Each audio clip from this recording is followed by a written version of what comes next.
இரட்டை குழந்தை பிரசவத்துக்கு அப்புறமா இப்போ அவங்க அம்மா வீட்டுக்கு போயிருக்கக்கூடிய கன்னிகா அவங்க அம்மா வீட்டில் இருக்கும்போது ஸ்நேகனும் கூட இருந்திருக்காரு.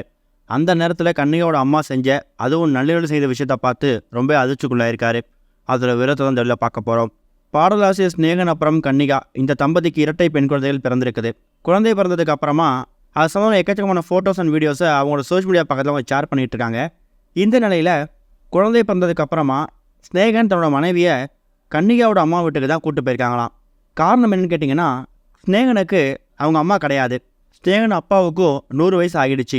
இந்த நிலையில் ஸ்நேகன் தன்னோட மனைவியையும் குழந்தையும் பார்த்துக்கிறதுக்கு அதே நேரம் டைம் ஸ்பெண்ட் பண்ணாலும் இரவு நேரங்களில் கண்டிப்பாக ஒரு துணை வேணும். அதுக்காக தன்னோட மனைவியை அவங்களோட அம்மா வீட்டில் தான் கொண்டு போய் விட்டுருக்காராம்.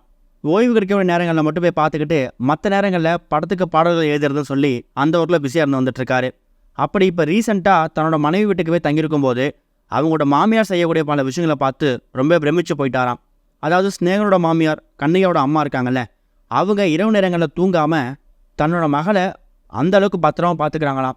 அதுலேயும் 2 பெண் குழந்தைகள் இரவு முழுக்க தூங்காமல் கத்திக்கிட்டே இருக்கும்போது அந்த குழந்தைகளை சமாதானப்படுத்தி தூங்க வைக்கிறதா இருக்கட்டும், தன்னோட மகளுக்கு இரவு நேரங்களில் என்ன தேவைப்படுதோ அதை பெட்லேருந்து எந்திரிக்காத அளவுக்கு பார்த்து எல்லா விஷயங்களையும் எடுத்துகிட்டு போய் கொடுக்கறதுன்னு சொல்லி ஒரு விஷயம் பார்த்து பண்ணிகிட்டு இருக்காங்க. இந்த விஷயத்த ஸ்நேகன் நேரடியாக பார்த்து ரொம்ப எமோஷனலாக ஃபீல் பண்ணியிருக்காரு.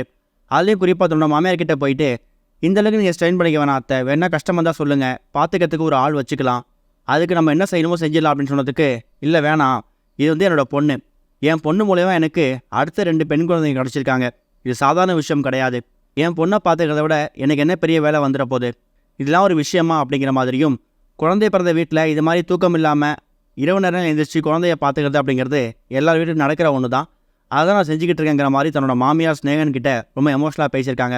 இந்த விஷயத்தை பார்த்து தான் மனைவி மேலேயும் தன்னோட குழந்தைங்க மேலேயும் தன்னோட மாமியார் எந்த அளவுக்கு அன்பும் பாசமும் வச்சுக்கா அப்படிங்கிறத பார்த்து பிரமிச்சு போயிட்டாராம். இது ஒரு பக்கம் இருக்குது. இப்போ தமிழ் சினிமாவில் எந்த ஒரு நடிகர் வந்தாலும் அவங்களுக்கு அடைமொழி வைக்கிறது அப்படிங்கிறது ட்ரெண்ட் ஆகிட்டு இருக்கு. உதாரணத்துக்கு ஏகே அஜித்குமார், தளபதி விஜய் இப்படி சொல்லிக்கிட்டே போகலாம்.